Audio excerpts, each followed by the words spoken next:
We live surrounded by numbers. We count with them, measure with them, trade with them.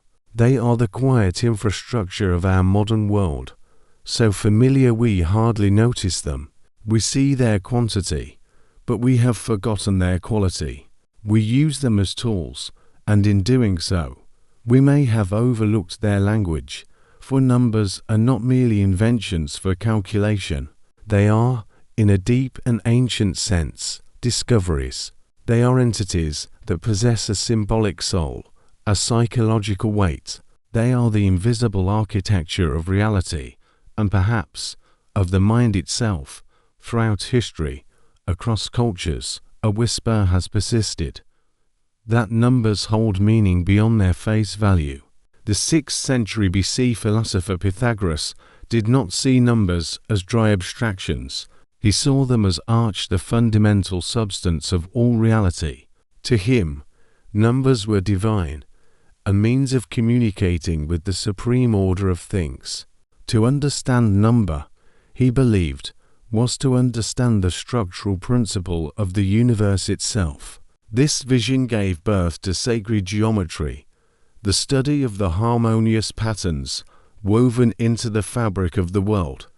Ancient languages like Greek and Hebrew lacked separate numerical symbols. They used the letters of their alphabet as numbers. This fusion of letter and number gave rise to profound practices. The Greeks practiced isopsophy, adding the numerical values of letters in a word to find a deeper, hidden resonance. The Hebrews developed gematria, seeking mystical insight in the numerical values of sacred words, especially within Kabbalah. In China, numbers are linked to the sounds of their names, some considered auspicious, like 8, echoing the word for wealth. Others inauspicious, like 4, whispering of death. This universal human tendency to find pattern and meaning in number crystallized in the modern practice we call numerology. But its roots are ancient, and at its heart lies a simple, enduring quest. Know thyself. It's a quest that transcends disciplines. Numerologists, astrologers, psychologists, each in their own way seeks to map the terrain of the human soul. And in the 20th century, a most unlikely figure found himself drawn into this mystery. The Swiss psychiatrist Carl Jung. Jung, by his own admission, disliked mathematics in school. One might expect him to dismiss numbers entirely, but the opposite happened. He developed a lifelong fascination with them. He came to see numbers not as intellectual constructs, but as archetypes. For Jung, archetypes are the instinctual patterns of the human psyche, the deep, riverbed structures of the collective unconscious, and he observed that numbers, across time and culture, consistently carried symbolic weight. In his studies of alchemy, he found the mystic attributing profound ideas to numbers. He began to see these as humanity's first, stumbling attempts to outline the total order of the unconscious, the sum of all archetypes. He proposed a radical thought. Numbers may predate humanity. We see their precursors in the animal kingdom, in the navigational instincts of birds, the communicative dances of bees. Basic numerical sense is a thread in the tapestry of life itself. Therefore, Jung suggested, numbers are perhaps the simplest, most elementary of all archetypes. They are the primordial matrix from which others emerge. They reach further into the depths of the unconscious than any other symbolic form. He defined number as the archetype of order, which has become conscious. It is number that helps us bring order into the chaos of appearances. We feel this intuitively. The number 7 feels complete, good.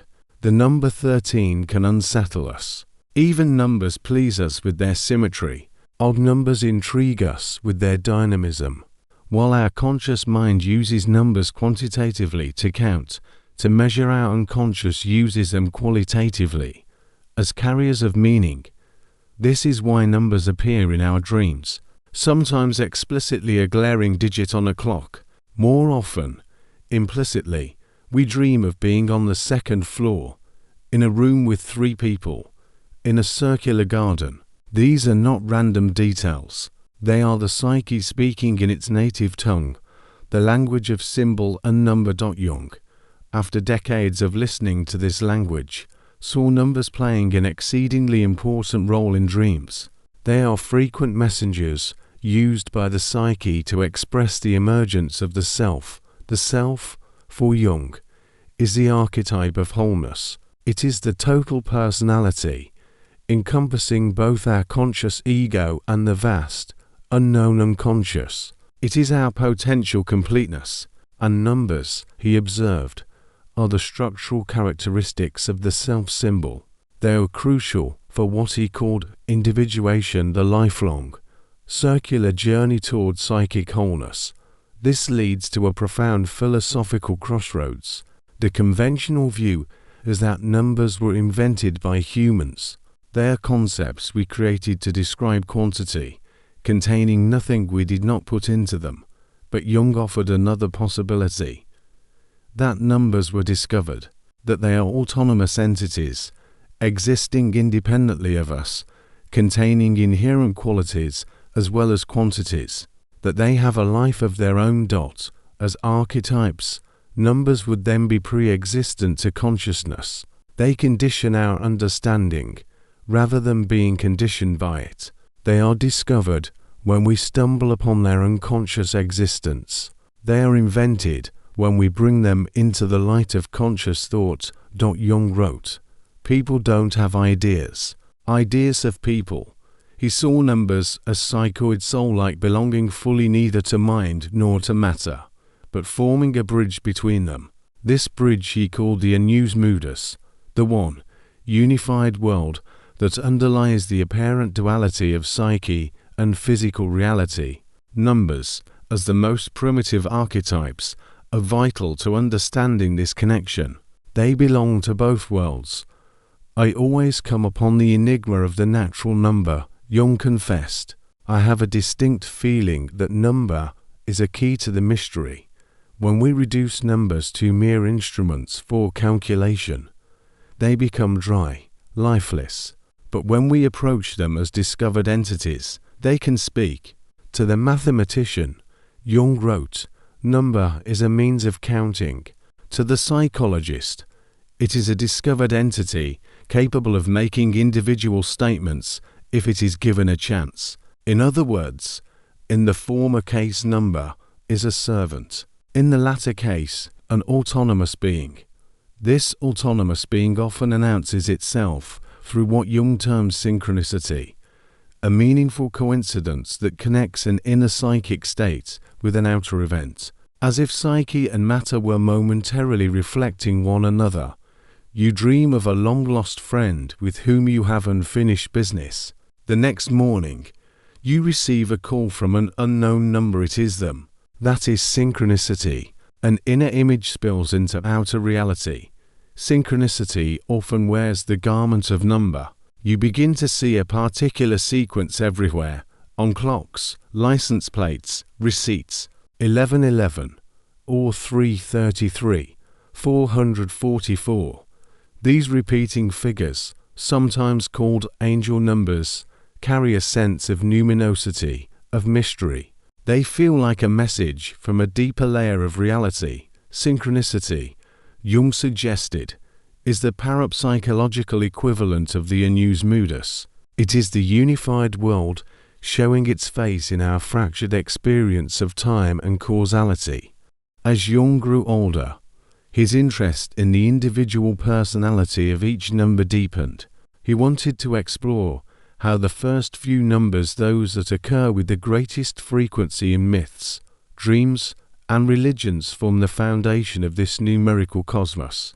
He began writing notes on them, but 2 years before his death, he handed this unfinished project to his closest colleague, Marie-Louise von Franz. After Jung's death, von Franz, though initially devastated, took up the task. She wrote a dense, profound work, Number and Time. In it, she delved into the archetypal meanings of the numbers 1 through 4. She was struck by a parallel. Just as the psyche has numerical structures built into its core, so does the physical world, as revealed by quantum physics. Mind and matter, psyche and physis both seem to be numerically structured. This hinted at their ultimate unity, the very ground that makes synchronicity possible. Von Franz's hypothesis was that all mental and physical phenomena are complementary aspects of one transcendental reality. Fundamental patterns of behavior archetypes underlie both. The world is in our minds, and our minds are in the world.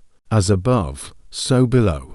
As within, so without. To delve into the unconscious, then, is not to escape the world, but to understand it more deeply. We are a microcosm within the macrocosm.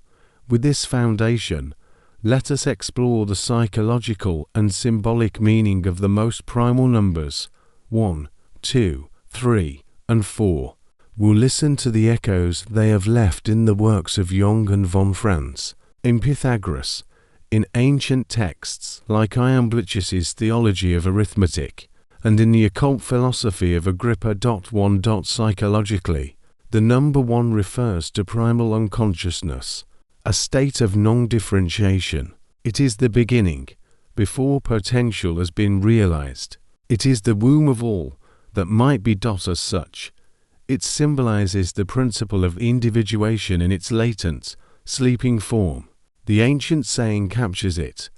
Henta pan one is all.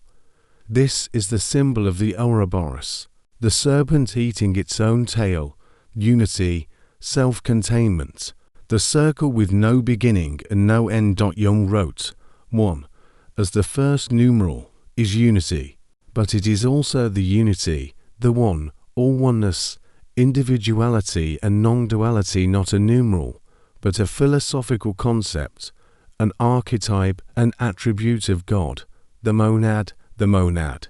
The Pythagoreans symbolized it as a circle.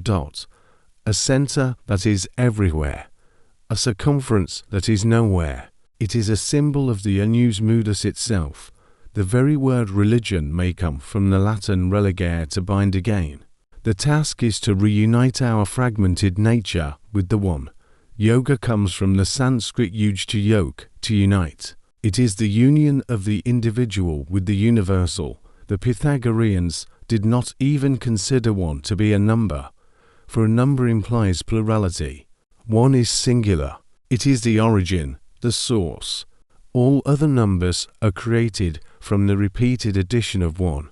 In a beautiful numerical reflection, 111,111,111 multiplied by itself yields the symmetric sequence 12,345,678,654,321.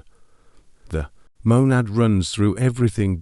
In the unconscious, numbers are not separate, they interpenetrate, overlap, but in the threshold of consciousness, they appear as distinct entities. The unity is the active principle. Number is the passive one.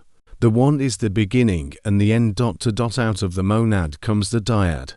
Pythagoras associated with audacity, the boldness of separation from the one, and with anguish, the tension of a desire to return to oneness. Is associated with matter, and often seen as the principle of division, even of evil. It is, in a sense, the first true number, for it is the source of polarity, light and dark, order and chaos, self and other.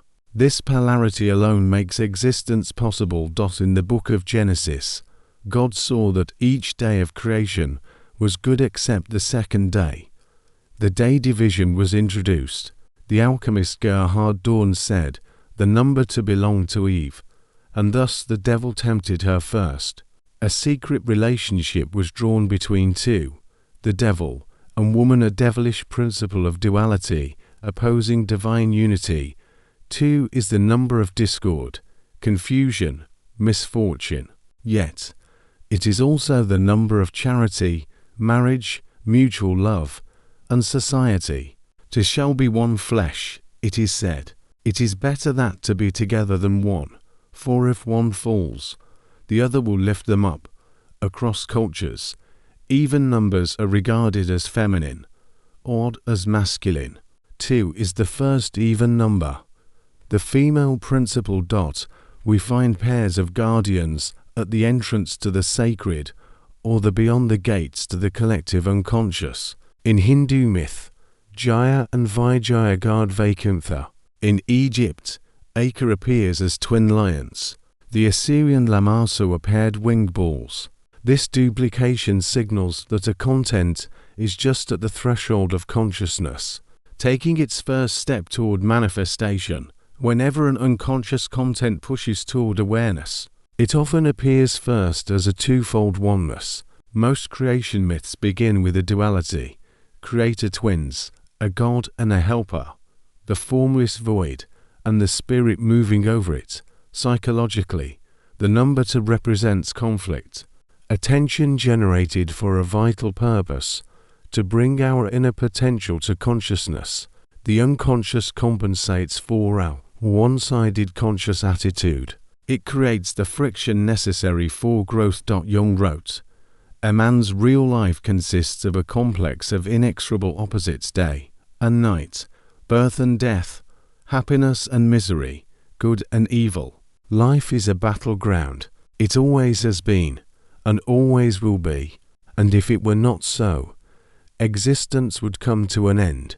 We begin life in a paradisiacal state, a state of original wholeness.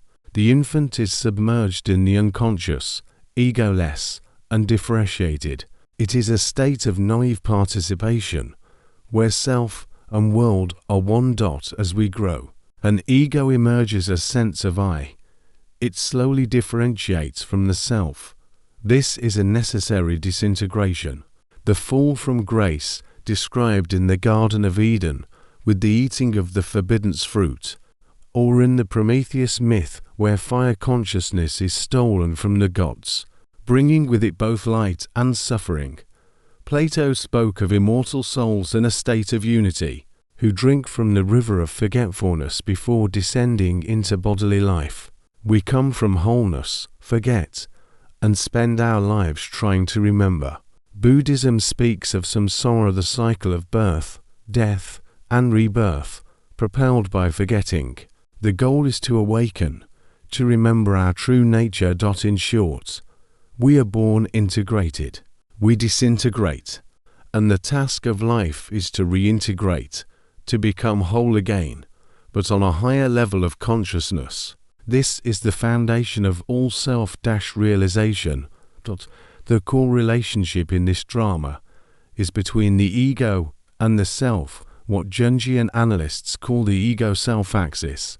The ego cannot exist without the support of the self, and the self needs the ego to become real, to be lived. They are connected. The ego is like a boat on the vast ocean of the unconscious. Without it, we are swamped by amoral, instinctual forces. The first half of life is often about building that boat: ego development, education, relationships, work. The second half often turns inward, toward reunion, dreams, meditation, contemplation. But this is not linear. It is a circular process, a continual dance of separation and union throughout life. But how do we resolve the conflicts that the number 2 introduces?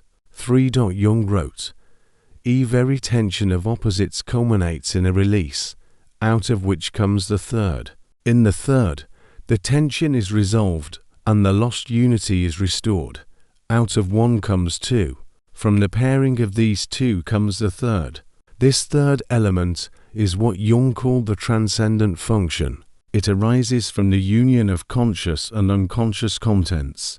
If we can endure the conflict, something new emerges, a reconciliation. 3 is the synthesis to the thesis and antithesis. It provides a healing function. It symbolizes the resolution of human conflict through something higher, something that comes into existence. Precisely because we face the conflict, the alchemists called it the tertium quid, the Third thing, an unknown essence emerging from the union of two known opposites. In Chinese thought, the dynamic of yin and yang finds its balance in a third, indescribable element, the Tao. Heraclitus believed opposing forces unite to form a harmonious unity. 3, then, is what unites the opposites. It is a symbol of dynamic process, the formula of creation itself. We feel this in the saying, third time's the charm. 3 is the first odd number, the male principle. God delights in an odd number, wrote Virgil. There is divinity in odd numbers, said Shakespeare. Jung observed that the idea of a religious trinity is ancient and archetypal. Triads of gods appear at primitive levels across the world. This archetype, he believed, formed the basis of the Christian Trinity. These triadic structures appear in different forms. Sometimes, one main figure flanked by two companions representing the realization of inner opposites. In Mithraism, Mithras is accompanied by quartz and quartopates, one torch pointing up, the other down. Sometimes, 3 identical figures, representing a preconscious form of the archetype. The 3 fates of Greek myth, spinning, measuring, and cutting the thread of life, the Norns in Norse myth, and sometimes 3 different deities of equal importance, the Egyptian triad of Isis, Osiris, and Horus, the Christian trinity of Father, Son, and Holy Spirit, the Hindu trinity of Brahma, Vishnu, and Shiva. The sacred Hindu sound Om embodies creation, preservation, and destruction. Though 3 accomplishes a plurality, it often maintains a sense of oneness.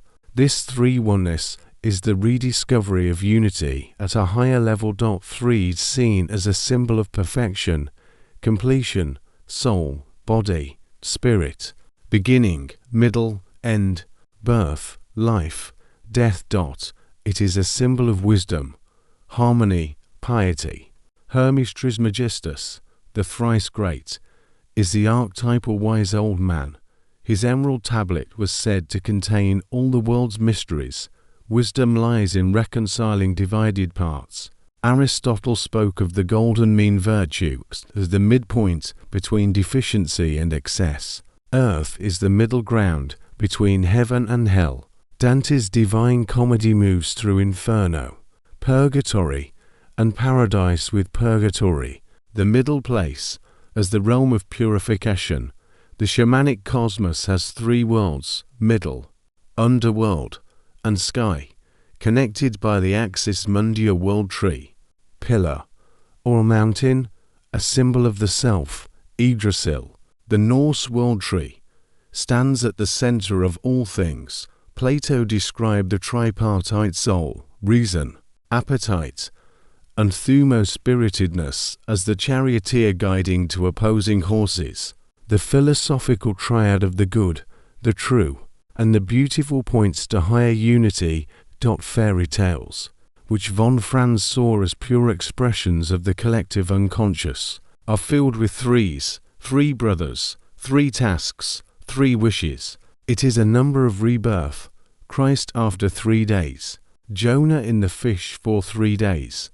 The vesica piscis, the almond shape formed by 2 overlapping circles, is a symbol of the intersection of worlds, often surrounding Christ, representing the hypostatic union of divine and human. 3 is a symbol of perfection, but Jung was less concerned with perfection than with wholeness, and for wholeness, he said, imperfection is needed. Life calls not for perfection, but for completeness, he wrote, and for this the thorn in the flesh is needed, the suffering of defects without which there is no progress and no ascent. Jung devoted much of his work to the psychological significance of 4, the symbol of conscious wholeness. He felt the Christian Trinity lacked a 4th element, the dark side of God, the feminine, the earth, the body. Von Franz called Trinitarian thinking flat and intellectual, prone to absolute declarations. Wholeness requires a fourth. 3 allows the symbol of wholeness to manifest, but it cannot be attained if we deny our shadow, the unknown, hidden parts of ourselves. That denial creates psychic imbalance. A proper relationship, expressed in the ego-self axis, values both inner and outer life equally. 4 is the symbol of the self, often represented by the mandala circle, typically with a quaternary structure. Spontaneous images of wholeness from the unconscious are usually quaternities or their multiples. The mandala is an image of life's unity, a tool for meditating on wholeness. Its mathematical structure showed Jung that the unconscious knows the properties of whole numbers. He wrote, "The mandala symbolizes the ultimate unity of all archetypes as well as of the multiplicity of the phenomenal world, and is therefore the empirical equivalent of the metaphysical concept of the Anus Mundus." These structures don't just express order, they create it. They appear in times of psychic disorientation to compensate for chaos, just as 3 comes from 1 and 2. 4 is related to the prior numbers. The alchemist Maria Prophetess's axiom states, 1 becomes 2, 2 becomes 3, and out of the third comes the 1 as the fourth. The fourth is a return to the 1, but now conscious, complete. We see this in the Tetragrammaton, the Hebrew name of God, YHWH, 3 different letters, with the fourth a repetition of the second, a triad that is also a quaternity. Taoism expresses it. The Tao gave birth to 1, 1 gave birth to 2, 2 gave birth to 3, 3 gave birth to all of creation. We begin at 1 and return to 1, knowing it for the first time. The quaternity, Jung stated, is an essential archetype. The square, the cross, the squaring of the circle was the alchemist's symbol for the philosopher's stone, unifying circle, triangle, and square into totality. 4 appears everywhere as a principle of structure. Hippocrates for humours, phlegmatic, melancholic, sanguine, choleric. Jung's for psychological functions, thinking, feeling, sensation, intuition aligned with the 4 elements, air, water, earth. Fire. Jung noted that when an unconscious content enters consciousness, it immediately splits into 4. Perceived through these 4 functions, we sense it exists, we think about what it is, we feel its value, we intuit its origin and direction. He used the equation 3 + 1 = 4 to describe our functions, 3 differentiated and 1 inferior. Undifferentiated function often the gateway to the shadow and our greatest potential growth.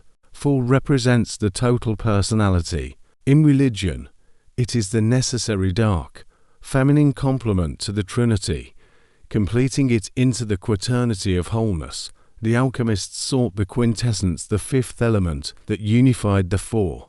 Plato linked the 5 elements to the 5 Platonic solids. Buddhism offers the 4 noble truths as the path to liberation. William Blake spoke of fourfold vision, seeing a world in a grain of sand. Eternity in an hour. We have the 4 cardinal virtues. The 4 evangelists symbolized by the 4-faced cherubim. The 4 horsemen of the apocalypse. The 4 dwarfs holding up the north sky. The 4 seasons. The 4 cardinal directions. The 4 symbols of Chinese astrology. 4 is the tetrad. The sum of the first 4 numbers is 10, the decade, which Pythagoras considered the holiest number, symbolizing unity arising from multiplicity. This is embodied in the tetractys, 10 points in 4 rows, a sacred Pythagorean symbol representing the source of eternal nature. This completes our psychological exploration of the foundational numbers, but we can glance briefly at the esoteric resonance of 5 through 10. 5 is the union of the first even 2, and of 3 numbers the sacred marriage, the hieros gamos, leading to the philosopher's stone. It is life, vitality, the five senses. In Christianity, the five wounds of Christ, 6 is the first perfect number, the sum and product of 1, 2, and 3. It represents cosmic order. As in the 6 days of creation, 7 is the mystical number of completion and rest, the Sabbath, a number of purification and divine order, echoed in 7 colors, 7 planets, 7 sacraments, 7 heavens. 8, the shape of infinity, suggests balance, and is a multiple of the whole, making 4. In Chinese, it sounds like the word for prosperity. In Buddhism, the Noble Eightfold Path, 9, the highest single digit, represents the completion of a cycle and spiritual attainment, the 9 muses. The 9 choirs of angels, Dante's 9th sphere. 10, is the universal number.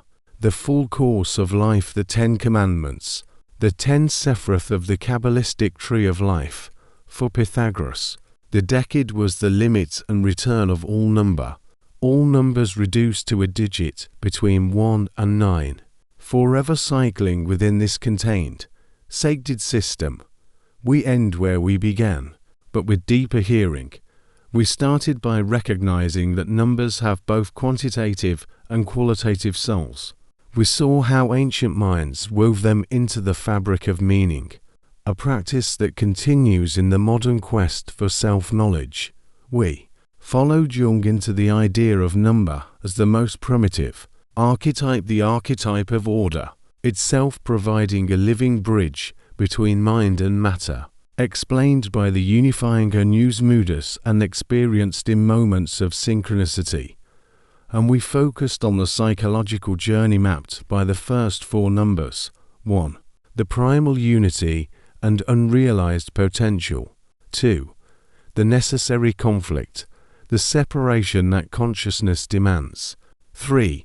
The transcendent resolution, the healing synthesis. 4. The integration into conscious wholeness, the return to unity on a higher level. This is more than numerology. It is a human creation myth told in numerical form. It is the story of the psyche's own purpose, to emerge from unconscious oneness, to endure the struggle of duality, to find reconciliation, and to consciously return home. To paraphrase Pythagoras, number rules the universe, but perhaps we can add, because number is the universe, and it is also the human soul. In understanding their silent language, we are not decoding our external puzzle. We are learning to listen to the deepest echoes of our own being. So the next time a number repeats itself in your day, or appears in the quiet of a dream, pause. Do not merely count it. Listen. It may be more than a digit. It may be a fragment of an older order, a note from the unified world, reminding you of the pattern you are forever weaving, and the wholeness you are forever becoming.